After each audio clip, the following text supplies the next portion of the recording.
Hello students, as you all know that we are in chapter 11 thermal properties of matter, and for today our next topic is convection, and this is second process of the transfer of heat. Transfer of heat के मैंने आपको 3 types बताए थे. First one क्या था? Conduction, second convection and third one radiation, जिसमें previous video lecture में मैंने आपको कंडक्शन प्रोसेस के बारे में समझाया और आज के वीडियो लेक्चर में हम समझेंगे अबाउट कन्वेक्शन. सो कन्वेक्शन जो है वो मोस्टली किस में देखा गया है? पहले भी आपको बताया है, फ्लूइड्स में देखा गया है. Fluids means liquid and gases, state of matter. तो जो भी हमारे पास फ्लूइड्स हैं उनमें ये कन्वेक्शन मेथड के through transfer of heat take place होता है. अब ये कन्वेक्शन मेथड एक्चुअली होता क्या है? So it is the process by which heat is transmitted through a substance from one point to another due to the bodily motion of the heated particle of the substance. इसमें जो भी heat transfer होती है वो कैसे होती है? एक पॉइंट से दूसरे पॉइंट किसके थ्रू? जिसमें जो भी सब्सटेंस के पार्टिकल होते हैं वो वहाँ पे मोशन करके जाते हैं, मोशन करते हैं, देन उसके बाद ही वहाँ पे एक पॉइंट से दूसरे पॉइंट जो हीट है वो क्या होती है? ट्रांसफ़र होती है. इससे पहले मेथड में क्या था? कंडक्शन में, उसमें without any bodily motion heat transfer हो रही थी. लेकिन इस केस में क्या होगा? जो भी हीटेड पार्टिकल है वो अपनी जगह से डिस्प्लेस होके किसी और जगह जाएंगे और इस केस में वो वहाँ पे हीट को ट्रांसफ़र करेंगे. सो इट मीन्स यहाँ पे बॉडीली मोशन होता है. कब? जब हम पार्टिकल्स को हीट प्रोवाइड कराते हैं उस पर्टिकुलर सब्सटेंस के. तो इसको समझने के लिए मैं आपको एक छोटा सा एग्जाम्पल बता देती हूँ. हमने क्या कर रखा है? एक कंटेनर ले रखा है, ओके, और उस कंटेनर में मैंने वाटर ले रखा है, कुछ अमाउंट ऑफ वाटर ले रखा है. अब मैं यहाँ पे क्या कर रही हूँ? इस पर्टिकुलर कंटेनर को हीट प्रोवाइड करा रही हूँ, हीट प्रोवाइड करा रही हूँ इस तरीके से बर्नर के थ्रू, ओके, हीट प्रोवाइड हो रही है. अब आपको पता है जब यहाँ से इस पर हीट प्रोवाइड होगी तो जो लिक्विड मॉलिक्यूल्स किसके कांटेक्ट में होंगे? इस पर्टिकुलर कंटेनर के बेस के कांटेक्ट के साथ होंगे. क्यों? क्योंकि यहाँ पे जब हीट ट्रांसफ़र हो रही है तो हीट यहाँ पे कहाँ से दी जा रही है? इसके बेस से दी जा रही है. तो जो भी लिक्विड मॉलिक्यूल्स हैं जो कि इसके बेस के साथ कांटेक्ट में है, कंटेनर के बेस के साथ कांटेक्ट में है, वो सबसे पहले हीटअप होना स्टार्ट होंगे. और आपको पता है जब भी मॉलिक्यूल्स को थर्मल एनर्जी प्रोवाइड कराई जाती है तो उस केस में वहाँ पर उनकी कौन सी एनर्जी बढ़ जाती है? काइनेटिक एनर्जी बढ़ जाती है. और काइनेटिक एनर्जी की वजह से वहाँ पर थोड़ा रहेंगे, वो तो क्या करेंगे? मोशन करके किसी और जगह चले जाएंगे. तो आपको याद रखना है कि जब भी कोई पार्टिकल या मॉलिक्यूल्स हीट अप हो जाते हैं, हीटेड पार्टिकल्स क्या हो जाते हैं? लाइट नेचर शो करते हैं, मतलब वो हल्के हो जाते हैं. ठीक है, जब वो हल्के होंगे तो नीचे सेटल डाउन तो ना रहेंगे, वो कहाँ चले जाएंगे? ऊपर की तरफ चले जाएंगे. तो ये जो पार्टिकल्स है ये थर्मल एनर्जी लेंगे, इनकी काइनेटिक एनर्जी बढ़ेगी जिसकी वजह से लाइट हो जाएंगे. लाइट होने की वजह से यहाँ पे नहीं टिकेंगे, वो कहाँ चले जाएंगे? ऊपर की तरफ चले जाएंगे. इन पार्टिकल का मोशन कहाँ की तरफ होगा? ऊपर की तरफ होगा. तो जितने ज़्यादा ये गर्म होंगे उतनी ज़्यादा लाइट होंगे और उतनी ज़्यादा ऊंचाई में ये जाएंगे.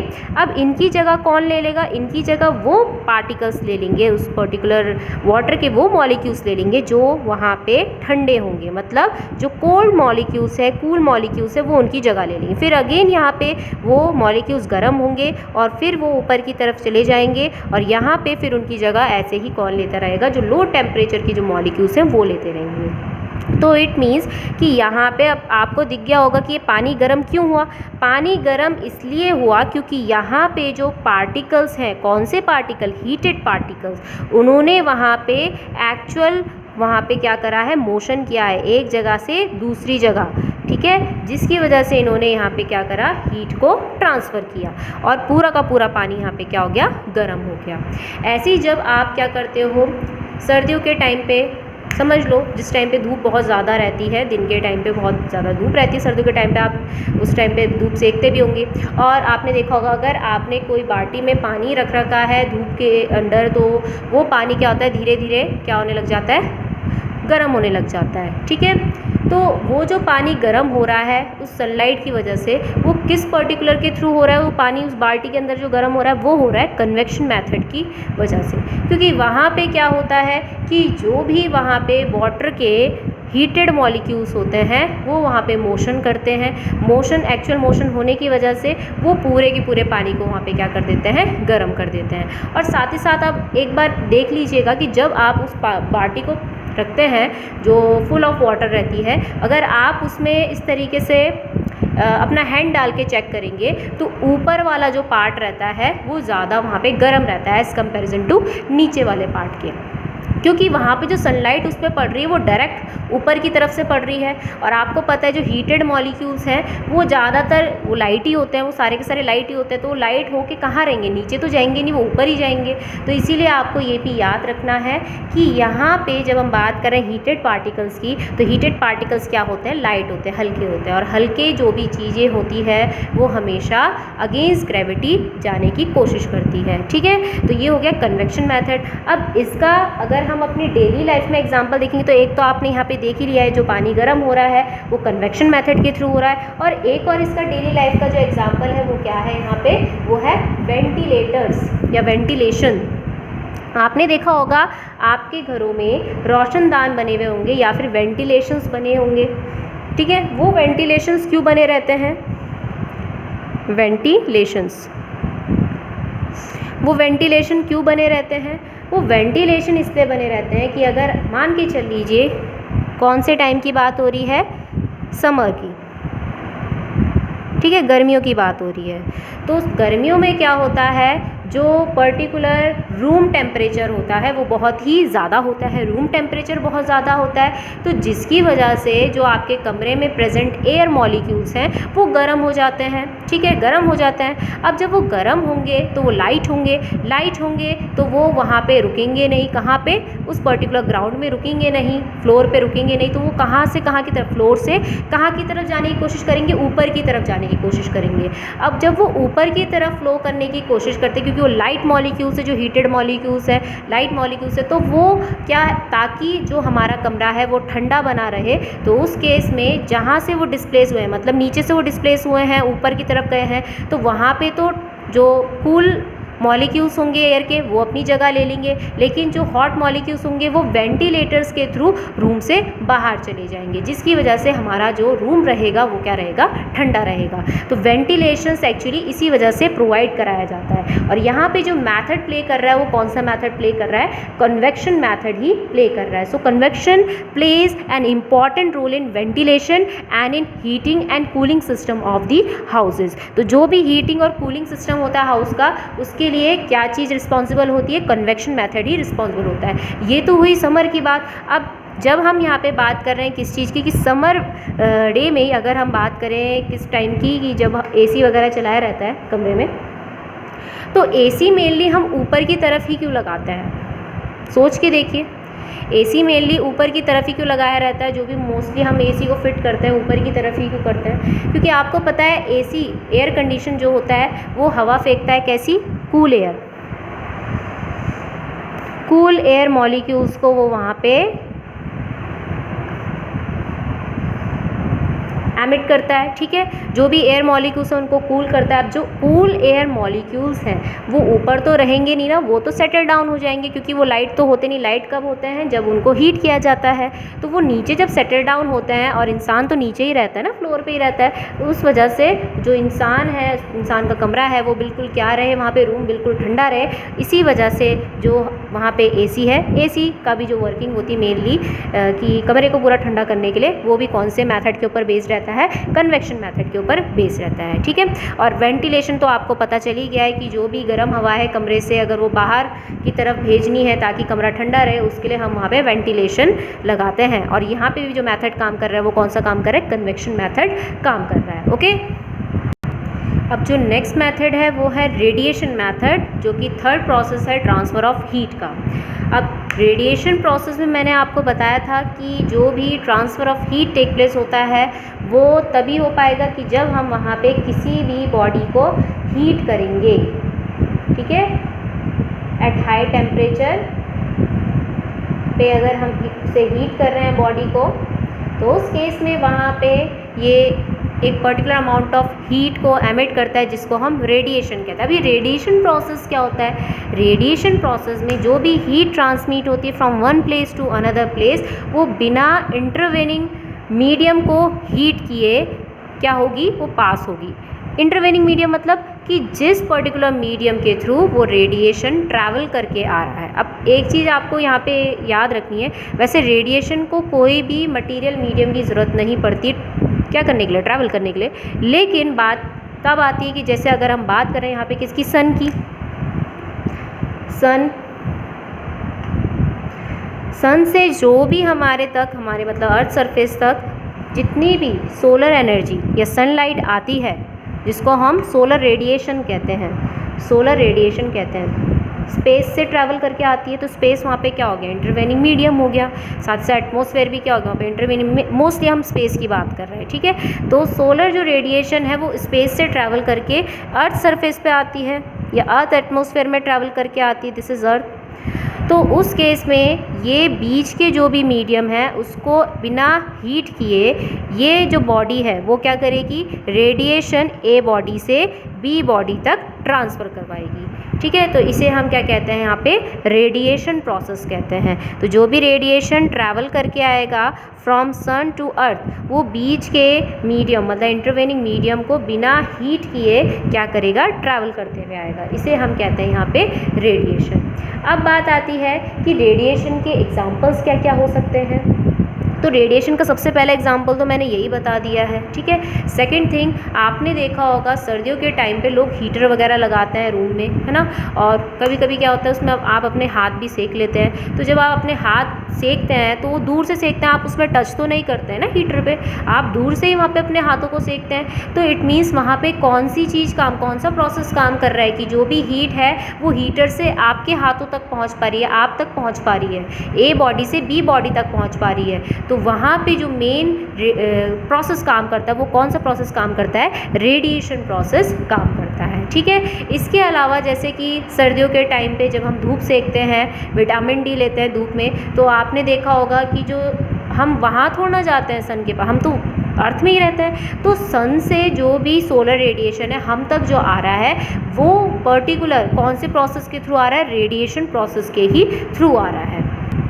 इसके अलावा आपने देखा है कि बहुतों के घर में क्या रहते हैं? सोलर पैनल्स लगाए जाते हैं टू प्रोड्यूस इलेक्ट्रिसिटी। तो सोलर पैनल एक्चुअली वहाँ पे किसको कैच करता है? वहाँ पे सोलर रेडिएशन को ही कैच करता है, सनलाइट को जो वहाँ से वो कैच कर पा रहा है। सनलाइट जो उस पर्टिकुलर सोलर पैनल पे क्या कर रही है? इंसिडेंट कर रही है, वो भी किस प्रोसेस के थ्रू कर रही है? रेडिएशन प्रोसेस के ही थ्रू कर रही है। तो यहाँ पे रेडिएशन के बहुत सारे एप्लीकेशन है हमारे डेली लाइफ में, जिनको हम क्या करते हैं? अपने आंखों के सामने देखते हैं, ठीक है, ऑब्जर्व करते हैं। अब नेक्स्ट आता है कि यहाँ पे जो थर्मल रेडिएशन है, क्योंकि इसे थर्मल रेडिएशन ही बोला जाएगा, तो उसका नेचर क्या होता है, ठीक है। तो देखिए, तो अगर आपके पास कभी ऐसा क्वेश्चन आता है कि ऐसा कोई process of transfer of heat जिसमें हमें मटेरियल मीडियम की ज़रूरत नहीं पड़ती है, बीच के मीडियम की ज़रूरत नहीं पड़ती है, तो देखिए कंडक्शन कन्वेक्शन के लिए तो हमें मीडियम की ज़रूरत पड़ेगी हीट ट्रांसफ़र करने के लिए, लेकिन रेडिएशन प्रोसेस में नहीं पड़ती है। तो ऑप्शन क्या होगा? रेडिएशन प्रोसेस, क्योंकि रेडिएशन जो प्रोसेस होता है उसमें जो हीट ट्रांसफ़र होती है वो बिना मटीरियल मीडियम के थ्रू भी हो जाती है ना। उसके बाद आता है कि थर्मल रेडिएशन एक्चुअली है क्या।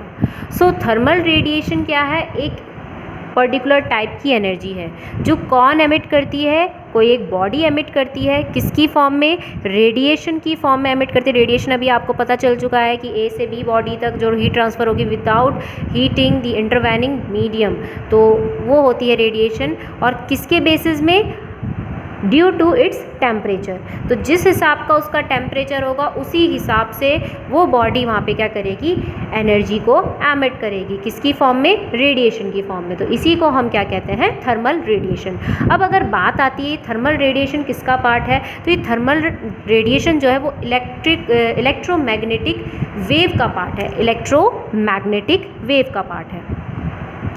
ये इलेक्ट्रोमैग्नेटिक जो वेव है, वैसे तो आप ये 12th क्लास में जाके पढ़ेंगे, लेकिन थोड़ा बहुत आपको बता देते हैं। ये एक ऐसी टाइप की वेव्स होती हैं जिनमें electric field and magnetic field दोनों फील्ड यहाँ पे प्रेजेंट होते हैं। ओके, और ये कैसी वेव होती है? ट्रांसवर्स वेव होती है। तो इलेक्ट्रोमैग्नेटिक वेव के जो स्पेक्ट्रम होता है, स्पेक्ट्रम मतलब अगर हम बैंड्स की बात करें, बहुत सारे इसमें फ्रिक्वेंसी बैंड्स होते हैं और उनकी वेवलेंथ रेंजेस होती है। तो उसमें से जो एक पार्ट है वो किसका होता है? थर्मल रेडिएशन का भी होता है। तो थर्मल रेडिएशन किसका पार्ट होता है? इलेक्ट्रोमैग्नेटिक वेव्स का पार्ट होता है। जैसे कि लाइट आपने देखी है ना, तो लाइट भी एक इलेक्ट्रोमैग्नेटिक वेव है, उसको भी किसी मटेरियल मीडियम की ज़रूरत नहीं पड़ती ट्रैवल करने के लिए।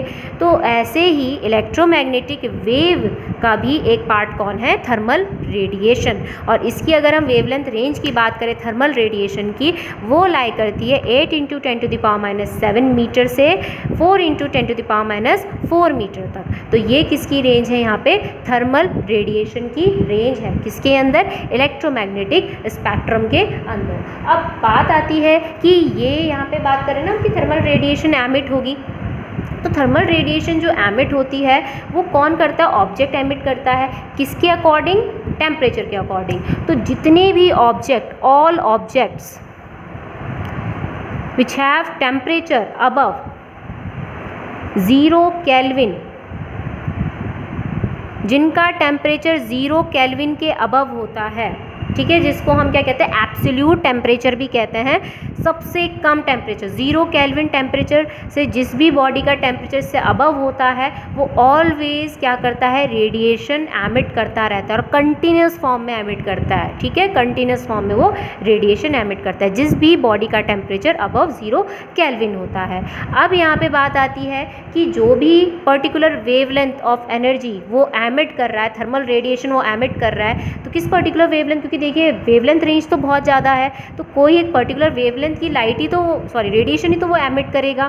तो वो जो रेडिएशन एमिट करता है एक पर्टिकुलर वेवलेंथ की, तो वो किस पे डिपेंड करती है? 2 चीज़ों पे डिपेंड करती है। एक तो टेम्परेचर पे कि बॉडी का टेम्परेचर कैसा है, और दूसरा किस पे डिपेंड करता है?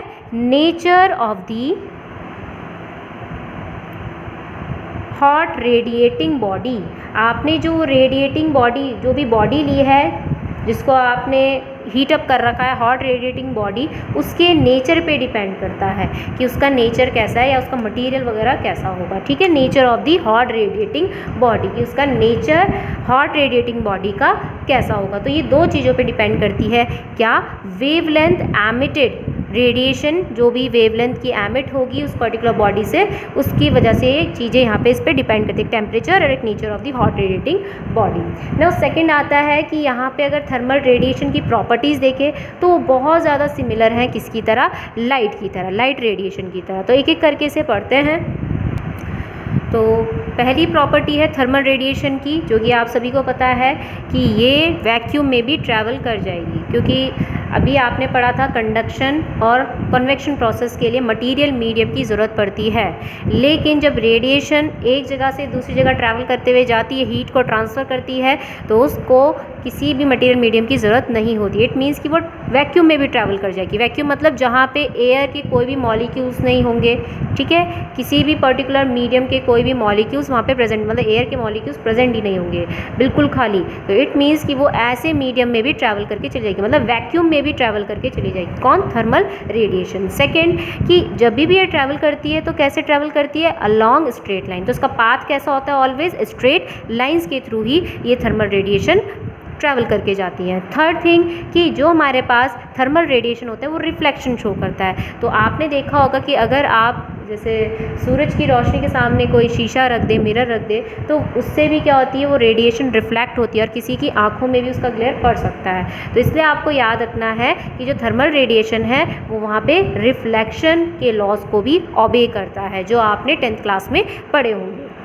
Fourth thing, it can be refracted. Refracted का मतलब ये है कि अगर हम वहाँ पे थर्मल रेडिएशन के बगल में कोई भी लेंस रख दे तो हम उसके पाथ को क्या कर सकते हैं? चेंज कर सकते हैं। समझ लीजिए वो स्ट्रेट पाथ में ट्रैवल कर रही है, तो अगर मुझे उसके पाथ को क्या करना है? डेविएट करना है, तो उस केस में हम वहाँ पे कोई एक लेंस लगा के भी या ग्लास प्लेट लगा के भी उसके पाथ को डेविएट कर सकता है। इसका सबसे बेस्ट एग्जांपल क्या आपने देखा होगा कि अगर आपके पास कोई भी फायर प्रोड्यूस करने के लिए मटेरियल नहीं है, है। और अगर सिर्फ एक आपके पास लेंस है और लेंस के थ्रू आपको क्या करना है, कुछ पर्टिकुलर पीसेस ऑफ पेपर को जलाना है, तो आप क्या करेंगे, सूरज के सामने उस लेंस को इस तरीके से प्लेस करेंगे कि जो भी सन का रेडिएशन है वो फोकस होके कहाँ पे पड़े, उस पर्टिकुलर पीसेस ऑफ पेपर पे पड़े। तो थोड़ी देर बाद आप देखेंगे कि वो पीसेस ऑफ पेपर क्या हो जाएंगे, बर्न हो जाएंगे। तो वो जो जल रहे हैं वो किसकी वजह से जल रहे हैं, क्योंकि आपने लेंस के थ्रू जो भी वो लाइट है उसको उस पर्टिकुलर पॉइंट पे फोकस कर दिया है। तो ये है रिफ्रैक्शन, ठीक है। तो थर्मल रेडिएशन रिफ्रैक्शन भी शो करता है। फिफ्थ वन, इसकी जो वेलोसिटी होती है, थर्मल रेडिएशन की वेलोसिटी होती है, वो किसके इक्वल होती है, वेलोसिटी ऑफ लाइट के। तो जैसे वैक्यूम में वेलोसिटी ऑफ लाइट कितनी होती है, 3 × 10⁸ मीटर पर सेकेंड होती है, तो उतनी ही स्पीड के साथ भी थर्मल रेडिएशन वैक्यूम में ट्रैवल करते हुए जाता है, ठीक है। सिक्स्थ वन, और ये आपको पता ही है कि जब ये रेडिएशन है तो इट मीन्स जिससे ये ट्रैवल करते हुए आएगा इंटरवेनिंग मीडियम, तो उसको वो अफेक्ट नहीं करेगा, हीट नहीं करेगा। So it does not affect the intervening medium. Last one, last but not least, it obeys inverse square law. Inverse square law आप सभी को पता होगा, इस तरीके का होता है, जो भी रेडिएशन है, thermal radiation is inversely proportion to the square of the distance between two bodies. तो समझ लीजिए ए बॉडी ये है, बी बॉडी ये है, तो जितनी ज़्यादा अगर आप इन दोनों की बॉडीज़ की डिस्टेंस बढ़ाते जाओगे, जितनी ज़्यादा डिस्टेंस बढ़ाओगे उतना ही कम थर्मल रेडिएशन यहाँ पे पास हो पाएगा। तो डिस्टेंस बढ़ाने पर थर्मल रेडिएशन से जो हीट ट्रांसफ़र होगी वो उतनी ही कम होगी। जितनी कम डिस्टेंस उतना ज़्यादा वहाँ पे क्या होगा, थर्मल रेडिएशन पास होने, जो भी अमाउंट ऑफ थर्मल रेडिएशन पास होगा वो उतना ही ज़्यादा होगा जितनी कम डिस्टेंस। तो इसका सबसे बेस्ट एग्जांपल आप देखते हो कि जब आप हीटर में हाथ सेकते हो तो दूर से तो सेकते नहीं हो ना, कहीं दूर 1 किलोमीटर जाके तो हीट रेडिएशन आता नहीं वहाँ पे। आप क्या करते हो, उस हीटर के पास ही जाते हो, उस हीटर के पास जाके अपने हाथों को ही सेकते हो, गर्म करते हो, तो इट मीन्स वहाँ पे आप डिस्टेंस कम कर देते हो। जब डिस्टेंस कम हो जाती है तो उस केस में वहाँ पे जो अमाउंट ऑफ रेडिएशन ट्रैवल करके जा रहा है उस पर्टिकुलर उस हीटर से आपके हाथों तक, वो बहुत ज़्यादा अमाउंट में जाएगा, क्योंकि आपने डिस्टेंस क्या कर दी है, कम कर दी है। तो ये है क्या, प्रॉपर्टीज़ ऑफ थर्मल रेडिएशन।